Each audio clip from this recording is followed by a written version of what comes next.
भारत माता की जय जोहार। नमस्कार। बोरोरा आमार प्रणाम नेबेन। छोटोरा भालोबाशा। आप इतनी विशाल संख्या में यहां हमें आशीर्वाद देने आए हैं। मैं हृदय से बंगाल की जनता का अभिनंदन करता हूं। आज एवरेस्ट डे भी है।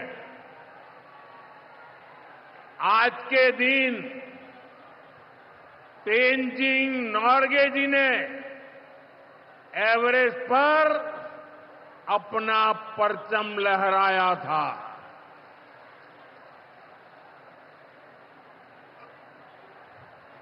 उनके सम्मान में हम भी अपना तिरंगा फहराएंगे।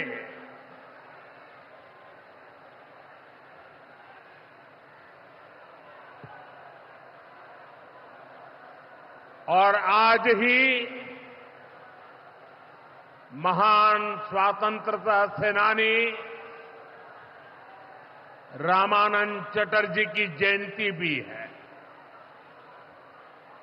ये महान संतानें हमें प्रेरित करती है बड़े संकल्पों की सिद्धि के लिए हौसला देती है। साथियों, 21वीं सदी में भारत नए सामर्थ्य के साथ समृद्धि की नई गाथा लिख रहा है। आज देश का हर नागरिक भारत को विकसित राष्ट्र बनाने के लिए जुटा है, दिन रात जुटा है। और विकसित भारत बनाने के लिए पश्चिम बंगाल का भी विकसित होना बहुत जरूरी है। और इसलिए पश्चिम बंगाल को भी नई ऊर्जा के साथ जुटना है। बंगाल को फिर उसी भूमिका में आना होगा जो कभी यहां की पहचान थी। इसके लिए जरूरी है कि पश्चिम बंगाल फिर से नॉलेज का, ज्ञान विज्ञान का केंद्र बने। बंगाल मेक इन इंडिया का एक बहुत बड़ा सेंटर बने। बंगाल देश में पोर्ट लेड डेवलपमेंट को गति दे। बंगाल अपनी विरासत पर गर्व करते हुए, उसे संरक्षित करते हुए तेज गति से आगे बढ़े। साथियों, केंद्र की भाजपा सरकार इसी संकल्प के साथ काम कर रही है। भाजपा पूर्वोदय की नीति पर चल रही है। बीते दशक में बीजेपी सरकार ने यहां के विकास के लिए हजारों करोड़ों का निवेश किया है। अब से कुछ देर पहले यहां सिटी गैस डिस्ट्रीब्यूशन नेटवर्क का शुभारंभ भी हुआ है। केंद्र सरकार के प्रयासों से ही कल्याणी एम्स बना है।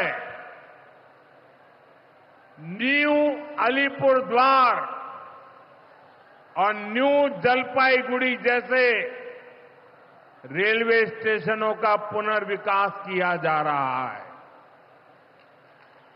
बंगाल की व्यापारिक गतिविधियों को उत्तर भारत से जोड़ने के लिए डेडिकेटेड फ्रेट कॉरिडोर बन रहा है। कोलकाता मेट्रो का अभूतपूर्व विस्तार किया गया है। ऐसे अनेक प्रोजेक्ट हैं जो भारत सरकार यहां पूरे करवाने का प्रयास कर रही है। भाजपा सरकार ईमानदारी से सबका साथ सबका विकास के मंत्र को लेकर बंगाल की प्रगति के लिए समर्पित है, क्योंकि बांग्लार उदय तबई विकसित भारतेर जय। साथियों, ये समय पश्चिम बंगाल के लिए बहुत अहम है। ऐसे में पश्चिम बंगाल के हर नौजवान पर, आप सब पर बहुत बड़ा दायित्व है। आप सबने मिलकर के बंगाल का भविष्य तय करना है। आज पश्चिम बंगाल एक साथ कई संकटों से घिरा हुआ है। एक संकट समाज में फैली हिंसा और अराजकता का है। दूसरा संकट माताओं बहनों की असुरक्षा का है, उन पर हो रहे जघन्य अपराधों का है। तीसरा संकट नौजवानों में फैल रही घोर निराशा का है, बेतहाशा बेरोजगारी का है। चौथा संकट घनघोर करप्शन का है। यहां की सिस्टम पर लगातार कम होते जनविश्वास का है। और पांचवा संकट गरीबों का हक छीनने वाली सत्ताधारी पार्टी की स्वार्थी राजनीति का है। साथियों, यहां मुर्शिदाबाद में जो कुछ हुआ, मालदा में जो कुछ हुआ, वो यहां की सरकार की निर्ममता का उदाहरण है। दंगों में गरीब माताओं बहनों की जीवन भर की पूंजी राख कर दी गई। तुष्टीकरण के नाम पर गुंडागिर्दी को खुली छूट दे दी गई।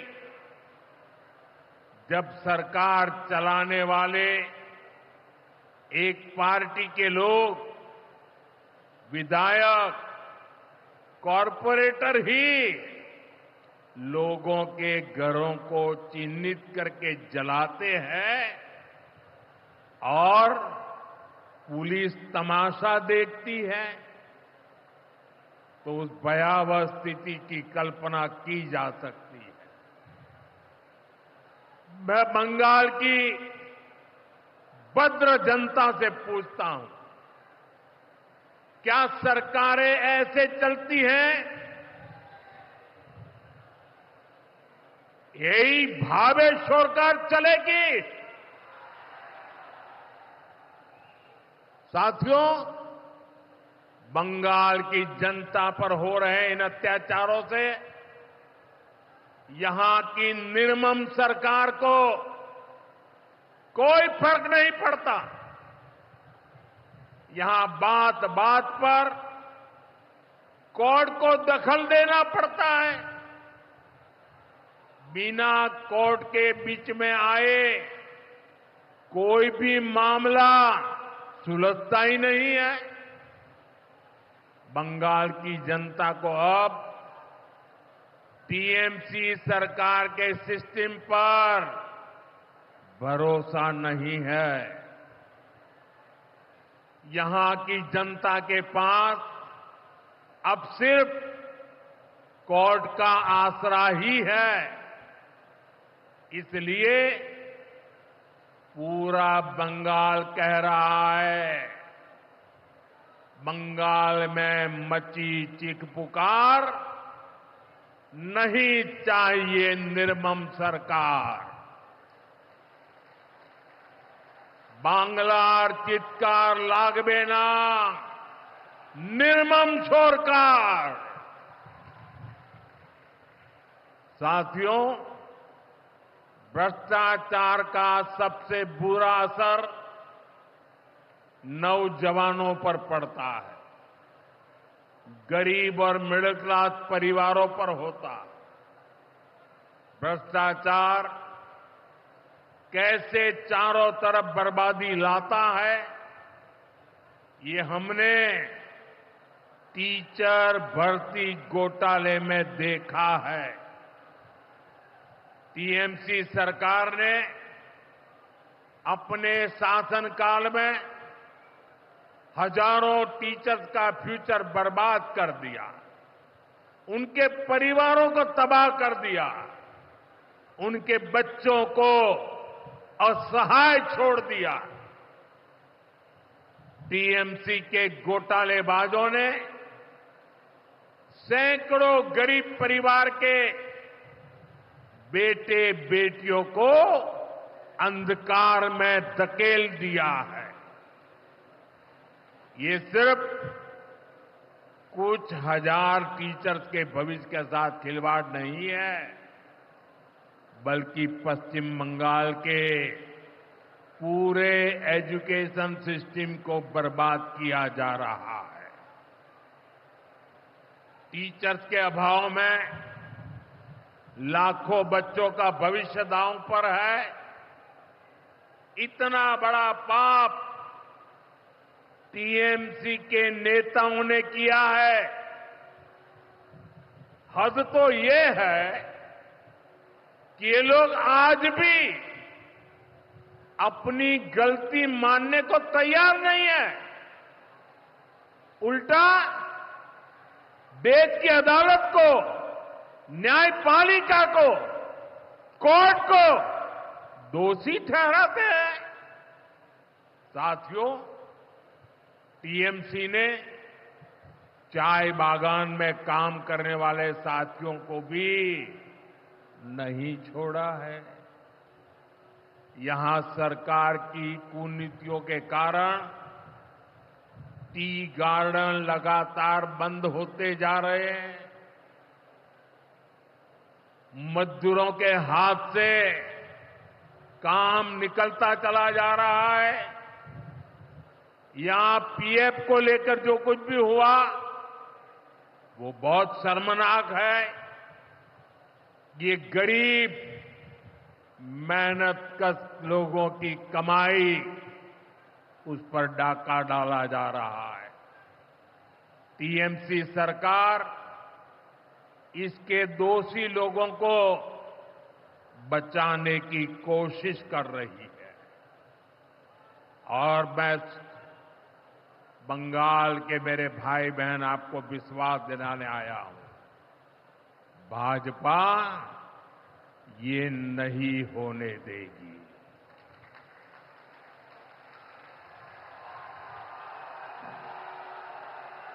साथियों, राजनीति अपनी जगह पर है, लेकिन गरीब, दलित, पिछड़े, आदिवासी और महिलाओं से टीएमसी क्यों दुश्मनी निकाल रही है।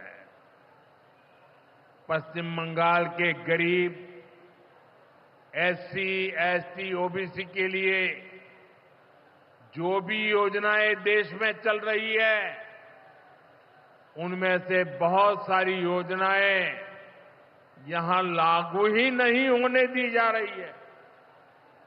पूरे देश में करोड़ों लोगों को आयुष्मान योजना के तहत मुफ्त इलाज मिल चुका है, लेकिन मुझे दुख के साथ कहना पड़ रहा है, इसका फायदा पश्चिम बंगाल के मेरे भाई बहनों को नहीं मिल रहा।